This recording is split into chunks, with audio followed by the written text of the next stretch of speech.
नमस्कार प्रिय स्टूडेंट्स। आज इस वीडियो में हल करेंगे एक्सरसाइज 5.4 कक्षा 9 बालाजी प्रकाशन के गणित से। तो ये प्रश्नावली इतनी महत्वपूर्ण है जिसको समझना आपके लिए बहुत ही महत्वपूर्ण इम्पॉर्टेंट बन जाता है। यदि ये चीज़ें आप नहीं समझेंगे तो मान लो आगे की जो गणित है, आगे के सवाल हैं, उनको समझने में आपको बहुत कठिनाई होगी। तो हम बिल्कुल एक एक आसान तरीके से बताएंगे, ठीक है। तो बस बने रहिए हमारे साथ और वीडियो को अंत तक ज़रूर देखना। ज़रा सभी यदि स्किप किया तो कुछ चीज़ें मिस हो सकती हैं, तो प्लीज़ ऐसा ना करें। वीडियो को पूरा देखें और अंत तक ज़रूर देखें, ठीक है। तो और आप भी वीडियो चाहते हैं तो चैनल को सब्सक्राइब भी कर लेना यदि अभी तक नहीं किए हैं तो, और वीडियो को लाइक ज़रूर कर देना। तो चलिए देखते हैं सवाल नंबर पहला। और ये जो एक्सरसाइज है बहुपद तथा उनके गुणनखंड पढ़ा रहे हैं, तो इसमें अब हमें गुणनखंड करना है, ठीक है। तो गुणनखंड देखने के लिए हम पहला सवाल पढ़ते हैं। कह रहा है 8x + 12y के गुणनखंड ज्ञात कीजिए। तो एक एक सवाल हम समझाते चलते हैं। तो देखिए पहला सवाल हमने लिख रखा 8x + 12y के गुणनखंड ज्ञात कीजिए। तो इसको हल करते हैं।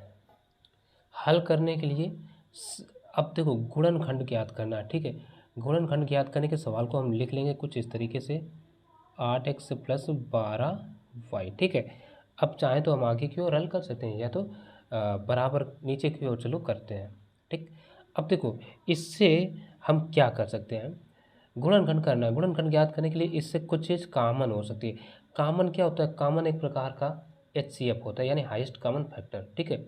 यह भाग वह बड़ी से बड़ी संख्या जिसका भाग दोनों में चला जाए HCF कहलाता है, ठीक। तो 8 और 12 में हमें कौन सी संख्या है जो HCF मिल सकती है?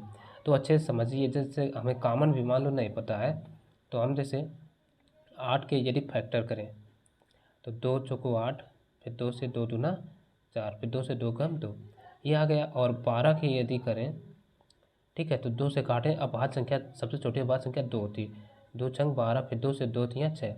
अब ये 3 से ये कटेगा, तो इस तरीके से। तो अब देखो दोनों में हमें क्या ये 4 मिला, यानी 2 गुणा 2, ठीक है। 2 गुणा 2 बराबर कितना? 4 आया। यानी इनसे ऐसी संख्या क्या होगी जो अधिकतम कामन मिल जाए, यानी 2 गुणा 2 यानी 4 होगी। तो हम 4 कामन ले सकते हैं कि नहीं? कामन का मतलब हाईएस्ट कॉमन फैक्टर यानी भाग होता है, जो इससे बड़ी संख्या से जिसमें भाग जा सके, ठीक है। तो अंदर कितना बचेगा? 4 दूना 8, यानी 2 बार भाग गया क्योंकि 2 इसमें बचा ना ये। तो 2x प्लस का, अब देखो इससे 2 ये बाहर आ गया तो कितना बचेगा? ये 3 बचेगा ना। तो 3 और ये y, और यही इसका हो गया आंसर, और कुछ नहीं, ठीक। ये गुणनखंड हो गए। तो अगला नंबर अब देखते हैं। अब देखो अगला नंबर कह रहा है x² + x² के गुणनखंड ज्ञात कीजिए। तो हम सबसे पहले क्या लिखेंगे? x³ + x²। अब देखो इसमें भी हमें कोई ना कोई चीज़ कामन होगी, ठीक है। तो कामन के लिए हम क्या करें? x के अगर हम अब गुणनखंड करें तो x³ बराबर हम क्या लिख सकते हैं? x गुणा x, यानी गुणा करने में क्या होती जाए? घाते गुण जुड़ जाती हैं। तो हम इस तरीके से लिख सकते हैं। और x² को क्या लिख सकते हैं? x² को लिख सकते हैं x गुणा x। तो अब इससे भी हमें कामन लेना होगा। कामन का मतलब HCF होता है, यानी जो HCF वो संख्या होती है जो सब में मिले अधिकतम बार, ठीक है। तो अब देखो अगर इन दोनों में ये चीज़ हमें मिल रही है, ठीक है, ये चीज़ मिल ही रही है, तो अब हम अगर इसको बाहर निकाल लें, ठीक, तो x गुणा x मतलब x² हो जाएगा 2 बार अगर मिला तो हम x² बाहर निकालें, ठीक। तो अब देखो यहाँ ऊपर वाले में x में क्या है? 1x बचा ना, तो ये हम x लिख सकते हैं। अब प्लस यहाँ क्या बचेगा? ठीक है, तो हर एक संख्या के गुणा में 1 जरूर होता है, कोई भी संख्या हो। तो यहाँ पर 1 आ जाएगा। देखो x यदि पूरा ये बाहर आ गया, ठीक है ना, तो यहाँ क्या बचेगा? फिर 1 तो बचेगा ही बचेगा। तो ये 1 ये हमने ऐसे लिख दिया और बस यही हो जाएगा इसका आंसर, ठीक। तो अब अगला नंबर फिर देखते हैं। अब देखो तीसरा जो सवाल है वो कह रहा है x² + x + y + xy के गुणनखंड ज्ञात कीजिए। तो इसके गुणनखंड ज्ञात करने के लिए सबसे पहले हम क्या करते हैं? इसको लिख लेंगे x² प्लस एक्स वाई, नहीं एक्स है प्लस का यहाँ से ये वाई और तब प्लस का एक्स वाई करके है, ठीक है। तो अब क्या करना है, अब देखो हमें ये पता है एक्स स्क्वायर को हम क्या लिख सकते हैं, एक्स गुणा एक्स। तो इतने में अगर हम देखें एक्स कॉमन मिलेगा और इतने में कि दोनों में वाई हमें नज़र आ रही है, तो दोनों से वाई कॉमन मिल जाएगी। तो हम बराबर करके ऐसे लिखेंगे, ठीक। इतने से अधिकतम कॉमन क्या मिलेगा, अब हम ये चीज़ समझ सकते हैं कि कॉमन होता क्या है, ठीक। यानी इन दोनों का HCF, ठीक है। या जिस संख्या से दोनों में भाग चला जाए, तो एक्स से दोनों में भाग जाएगा ना। जैसे अगर हम एक्स स्क्वायर में एक्स से भाग दें तो घात कट जाएगी, एक्स बचेगा। और प्लस एक्स में भी यदि एक्स से भाग दें तो एक्स में तो एक आ जाएगा, यानी एक्स प्लस वन ये चीज़ आएगी। तो ये चीज़ हम अंदर लिख सकते हैं, यानी एक्स प्लस का वन, ठीक। प्लस यहाँ से वाई कॉमन, सेम प्रोसेस, जैसे ये वाई प्लस का एक्स वाई, इससे अगर हम दोनों में वाई से ये भाग दें और इसमें भी वाई से, तो इससे वाई वाई कटेगी, इससे यहाँ तो वाई कम वाई वन और इधर एक्स बचेगा ना, यानी वन प्लस का एक्स लिखा जा सकता है। अब देखो ये दोनों ब्रैकेट ये वन प्लस एक्स या एक्स प्लस वन सेम है, तो हम ऐसे लिख सकते हैं एक्स प्लस वन दोनों को सेम करके, ठीक है। और यहाँ से कॉमन हमने लिया था वाई और इधर एक्स प्लस ये वाई। तो बस यही हो गया इसका आंसर। तो अगला नंबर, अब यहाँ पर अगला सवाल कह रहा है चौथा, कह रहा है X square minus X plus Y minus X Y के गुणनखंड ज्ञात कीजिए। तो सबसे पहले इसको भी हम लिख लेंगे। तो X square minus X plus Y और माइनस का एक्स वाई ऐसे लिख लिया, ठीक। अब देखो ये चीज़ हम समझ चुके कि कॉमन का मतलब एक भाग होता है जिसका दोनों में भाग चला जाए। यदि कोई चीज़ आपको ना समझ में आए तो तुरंत जब भी कॉमन की बारी आए तो देखो ये एक्स स्क्वायर है, अगर हम कह रहे हैं इन दोनों से एक्स कॉमन हमें मिल जाएगा, यानी एक्स का दोनों में भाग चला जाएगा, भाग देकर देख लीजिए, ठीक है। एक्स स्क्वायर बटे एक्स किया और माइनस का एक्स बटे भी एक्स किया, दोनों में क्या एक्स का भाग जाता है तो जाएगा। इससे एक्स से एक्स स्क्वायर में भाग दिया तो घात कट गई, और इससे तो यानी क्या बचा है एक्स माइनस वन, ये चीज़ बची। तो हम इसको लिख सकते हैं एक्स माइनस वन और कॉमन क्या मिला एक्स, ठीक। अब देखो प्लस यहाँ वाई है, वाई और एक्स वाई, अगर इधर देखो वाई बटे भी वाई करें और माइनस का एक्स वाई बटे वाई, यानी इन दोनों से हमें क्या वाई कॉमन मिल रही, तो इससे ये कटा और इससे ये कटा, तो यहाँ वन माइनस एक्स बचेगा, यानी वन माइनस का एक्स। अब देखो ये दोनों ब्रैकेट सेम नहीं है, तो हम क्या करें x into x minus one, इसको एज इट इज़ लिख लिया। अब अगर इससे माइनस कॉमन ले लें, माइनस कॉमन लेने से ये ब्रैकेट हो जाएगा सीधा, तो माइनस कॉमन ले लिया, यानी यहाँ से वाई कॉमन लिया है, ठीक है ना। तो माइनस ये वाई हो जाएगा, तो क्या बचेगा ये ब्रैकेट हो जाएगा सीधा, यानी जो माइनस का है वो प्लस का, प्लस वाला हो जाएगा माइनस का, ठीक। तो अब ये एक्स माइनस वन देखो दोनों सेम हो गए ब्रैकेट, तो इनको एक बार लिख लो और इधर बचेगा एक्स माइनस का ये वाई। बस यही इसका आंसर हो गया, ठीक। तो अगला नंबर अब देखते हैं। अब देखिए पांचवा सवाल, यानी पाँचवें से लेकर के क्या कह रहे हैं, निम्न बहुपदों के गुणनखंड ज्ञात की, गुणनखंड अब इनका भी ज्ञात करना है, ठीक है। यदि ये ना भी कहता हल किए करने को कहता तो भी हम गुणनखंड करके ही हल करते, ठीक है। तो सवाल दिए ए x plus C x minus a Y minus C Y, इनके गुणनखंड करना है। गुणनखंड करने के लिए हम पहले, अब देखो पूरे में देखो क्या कुछ कॉमन मिलेगा, पूरे में नहीं मिल रहा है तो छोड़िए, दो दो पदों में देखिए, दो दो पदों में मिल रहा है, हाँ बिल्कुल मिल रहा है। इसमें अगर देखें तो हमें एक्स मिल रहा है, क्योंकि एक्स इसमें भी है इसमें भी है, इसमें वाई मिल रहा है, तो यही हो जाएंगे कॉमन, ठीक है। तो कॉमन ले लेते हैं, तो इससे हमने एक्स लिया कॉमन, तो अंदर के यहाँ क्या बचेगा, देखो पहले इससे एक्स बाहर निकला तो ये ए बचेगा, ठीक। बीच में प्लस है, प्लस आ जाएगा, इससे भी एक्स बाहर निकला तो ये आ जाएगा सी, ठीक। अब देखो इससे अगर इन दोनों पदों में देखें तो देखो चिन्ह क्या है, इसमें भी माइनस इसमें, तो माइनस तो कॉमन हो ही जाएगा, से हो रहा है। अब देखो इसमें भी वाई इसमें भी वाई, तो वाई कॉमन मिलेगा, तो अंदर क्या बचेगा, इसमें से बचेगा ए। अब यहाँ हो जाएगा, देखो माइनस जब कॉमन आ गया तो ये प्लस हो जाएगा, माइनस नहीं रहेगा, तो अंदर बचेगा सी। अब ए और सी प्लस सी ये दोनों में सेम है, तो एक बार हम लिख लेते हैं ए प्लस का सी, या इन दोनों में कह देते हैं ये ए प्लस सी कॉमन है, ठीक है। जो अंदर बचेगा वो x और ये माइनस का y, x माइनस का y, इनको एक ब्रैकेट में ऐसे लिख देते हैं और यही हो जाएगा इस सवाल का आंसर। तो चलो अगला नंबर देख लीजिए। अब देख रहे हैं छठवां सवाल क्या कह रहा है, M X minus 2my minus N X plus 2ny।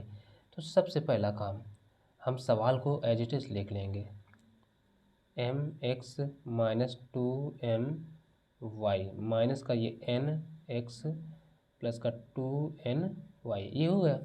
अब इधर बराबर का निशान। अब देखो इन दोनों से क्या हमें कॉमन मिलेगा, अगर ध्यान से देखें तो m कॉमन मिल सकता है, या अगर हम थोड़ा फेर बदल करके कुछ कॉमन लें तो कुछ और भी कॉमन मिल सकता है। तो हम फेर बदल कर लेते हैं, m और n इनको एक साथ लिख लो। कॉमन यहीं लिखे लिखे ले सकते हैं, लेकिन हम m x और ये माइनस का n, ये n x ये लिख लिया। अब बीच में ये प्लस वाला है, पहले इसको लिख लेते हैं, प्लस का 2, चलो ये हालांकि माइनस का लिख लेते हैं। तो इस तरीके से हमने ऐसे लिख लिया, माइनस का 2my प्लस का 2ny, यानी ये 2 वाले पद एक तरफ और mx वाले एक तरफ, ठीक है। अब देखो इतने में अगर गौर से देखें तो x इसमें भी x इसमें भी है, तो x हमें मिल जाएगा कॉमन, यानी x का दोनों में चला जाएगा भाग, ठीक। तो भाग जब हम दे देंगे तो ये x तो कट जाएगा, बचेगा के अंदर m। इधर से जब हम भाग देंगे तो x तो कट जाएगा, बचेगा क्या n, तो माइनस का n। अब इधर से देखो क्या कॉमन मिलेगा, दो तो कॉमन मिलेगा क्योंकि दो का दोनों में भाग जाएगा, तो दो कॉमन हो गया। अब देखो y भी है, इसमें भी, तो y भी कॉमन आ गई, तो अंदर क्या बचेगा m। अब ध्यान से देखो यहाँ हमने कॉमन क्या लिया है, माइनस का, ये माइनस लिया है, तो जब ये माइनस कॉमन ले रहे हैं तो अंदर के चिन्ह जो है ना बदल जाएंगे, यानी ये देखो माइनस का था ये प्लस का हो गया और ये हो जाएगा माइनस का n, ठीक। अब ये दोनों ब्रैकेट सेम है तो इनको हम कॉमन के तौर पर लिख सकते हैं m माइनस n, या जब भी दोनों ब्रैकेट सेम हो तो उसको हम एक बार करके भी लिख सकते हैं, ठीक। अंदर क्या बचेगा, ये x माइनस का 2y, और यही बस इसका आंसर हो गया और कुछ नहीं, ठीक। तो समझ में आया होगा। तो अब देखिए सवाल दिया है जो 7वां नंबर, वो कह रहा है A B plus C D plus A D plus B C, ये। तो हल में हम क्या करें, सबसे पहले सवाल को लिख लेते हैं एज इट इज़। अब देखो इन दोनों पदों में क्या कुछ हमें कॉमन मिल रहा है, तो कुछ भी नहीं मिल रहा, क्योंकि ये ए बी और ये सी डी, कुछ भी नहीं। तो अब हम अगर ध्यान से देखें, इसको और इसको एक साथ लिख लें, इसको और इसको एक साथ लिख लें, तो क्या होता है, तो हम चलो वही करते हैं। इसको A B plus A D एक साथ, और प्लस का ये बी सी और प्लस का ये सी डी एक साथ रख लिए। अब पूरे से तो को कुछ कॉमन नहीं मिलने वाला, क्योंकि अगर हम ए ध्यान दें तो इन दोनों पदों में बी, इन दोनों में सी, ठीक है। इस तरीके से तो हमें ये कॉमन मिलेगा दो दो पदों में केवल।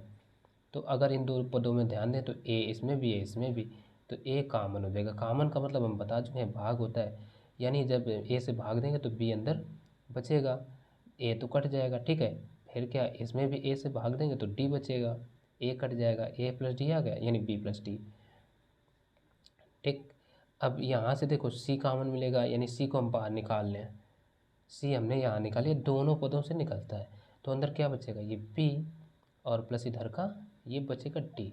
तो ये बी प्लस डी भी अब कॉमन मिल रहा है, तो कॉमन अगर बी प्लस डी अगर हम ध्यान से देखें तो बी प्लस डी कॉमन मिला, तो अंदर क्या बचेगा, ये ए प्लस सी, ए प्लस का सी, और यही हो गया इसका आंसर, ठीक।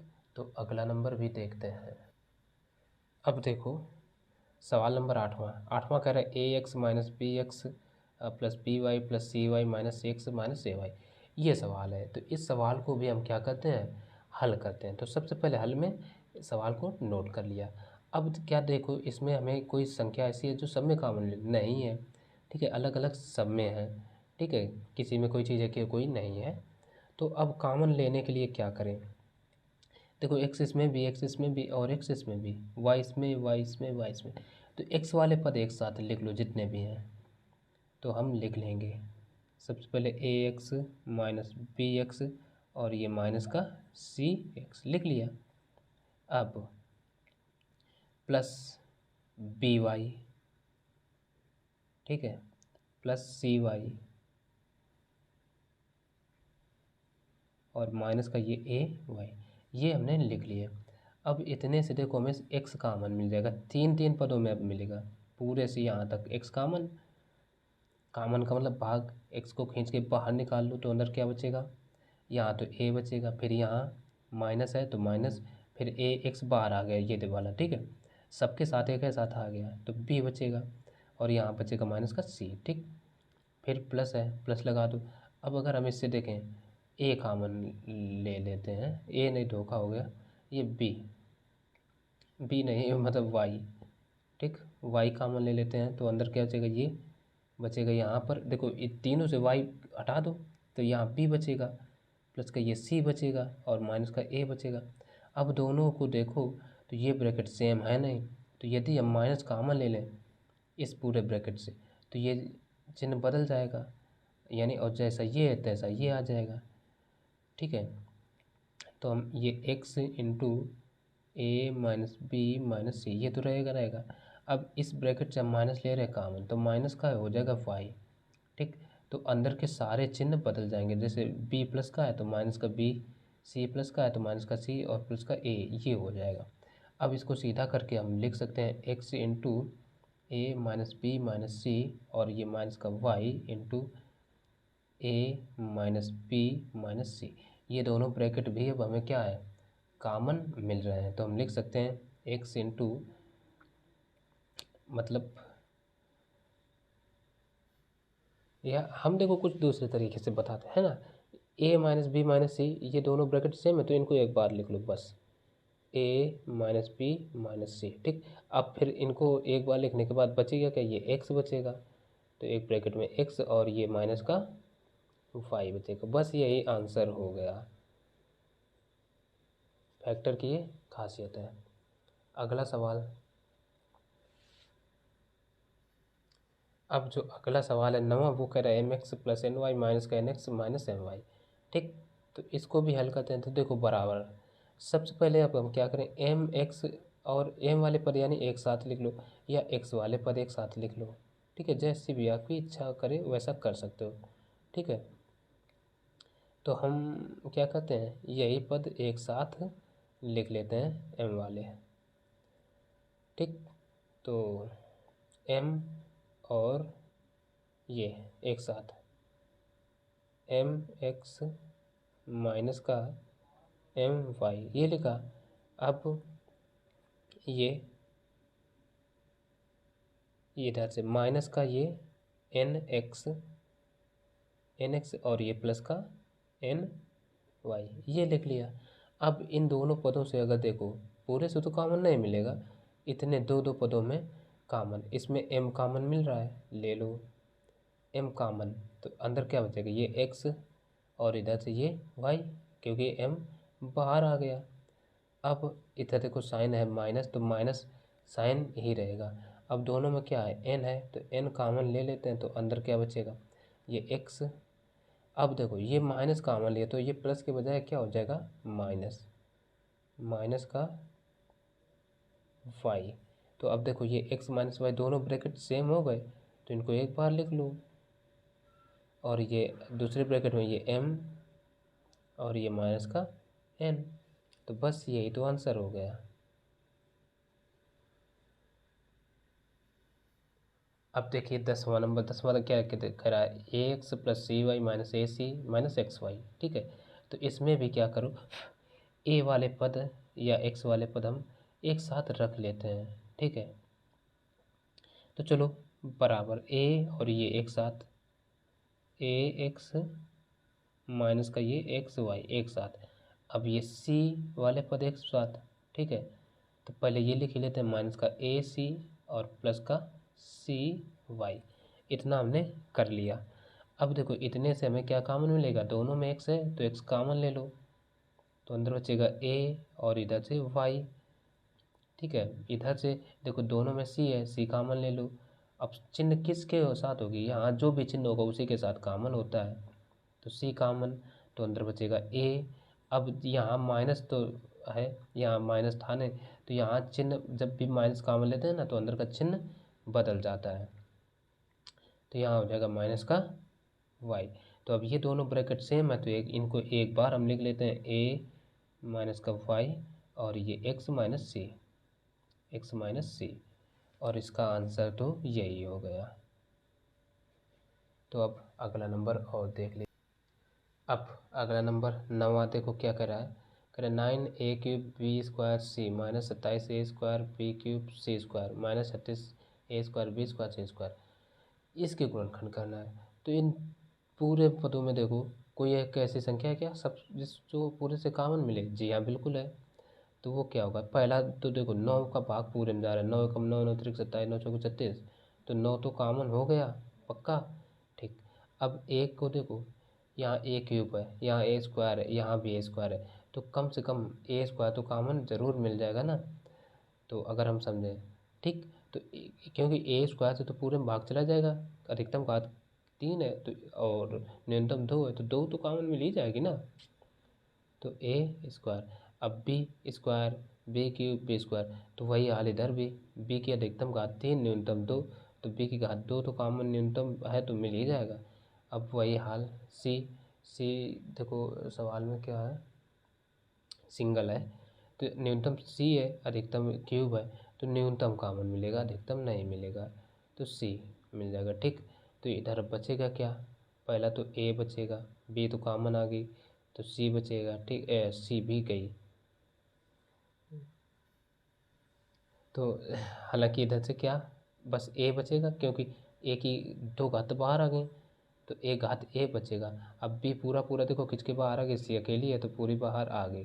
ठीक, अब देखो इसमें से माइनस है तो माइनस, अब देखो 9 का जब हमने डिवाइड 9 3 27 3 तो बचा, a² पूरा आ गया, यहाँ से b² केवल आया तो एक b तो बच जाएगी b, और c केवल आई तो c² है, तो यानी एक c भी बचेगी माइनस का।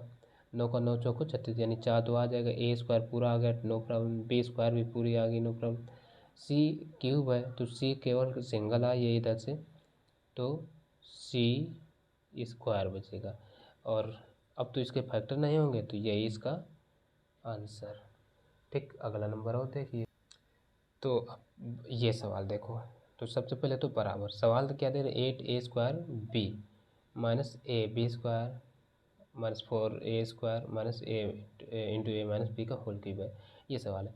तो सबसे पहले यहाँ देखो हमें ऐसी कौन सी संख्या है जिसका भाग दोनों पदों में चला जाए।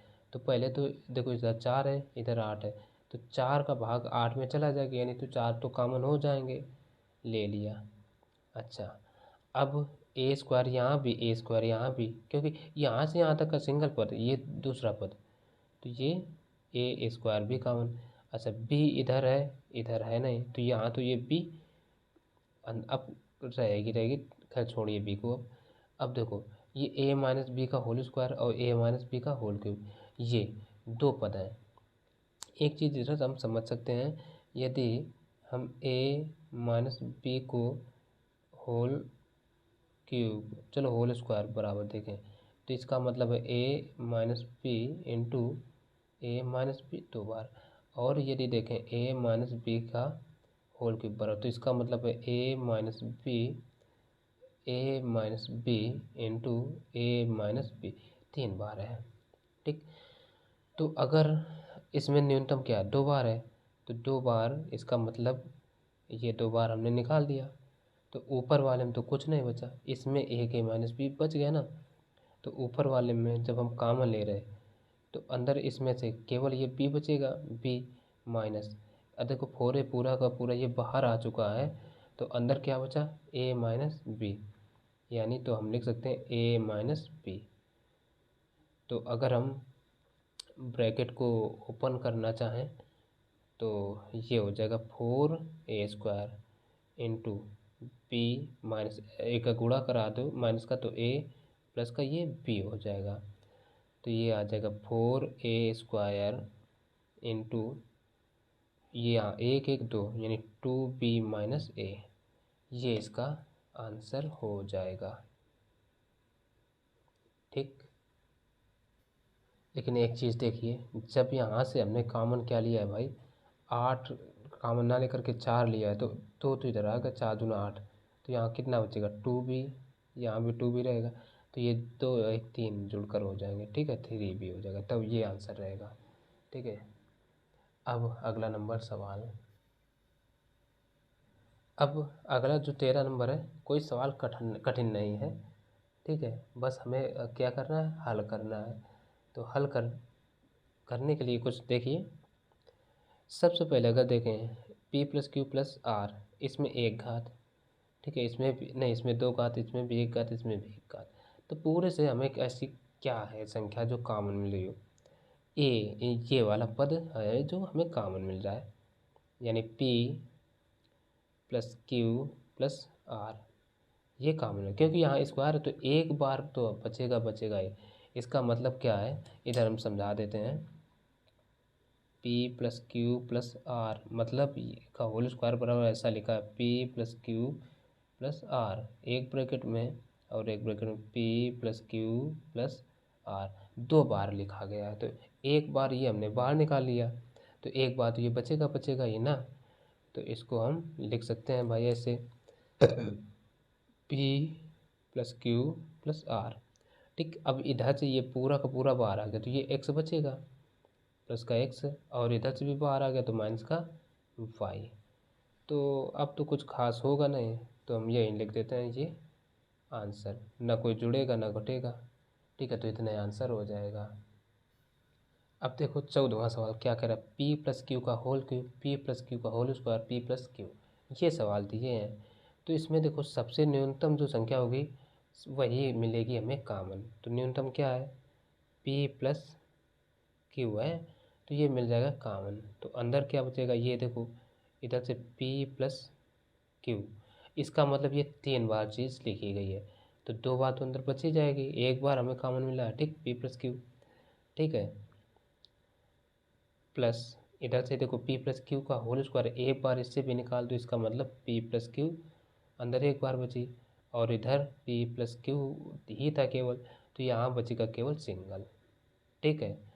तो चाहें तो हम यही लिख सकते हैं, यदि और आगे तक हल करना चाहें तो कर सकते हो, कोई दिक्कत नहीं, लेकिन हम यहीं तक छोड़ देते हैं, ठीक है। तो बस आज की वीडियो में इतना ही, वीडियो पसंद आया तो लाइक ज़रूर कर देना, और चैनल पर पहली बार आए तो प्लीज़ प्लीज़ प्लीज़ सब्सक्राइब कर लेना। तो चलिए मिलते हैं फिर अगले वीडियो में, तब तक के लिए नमस्कार, जय हिंद।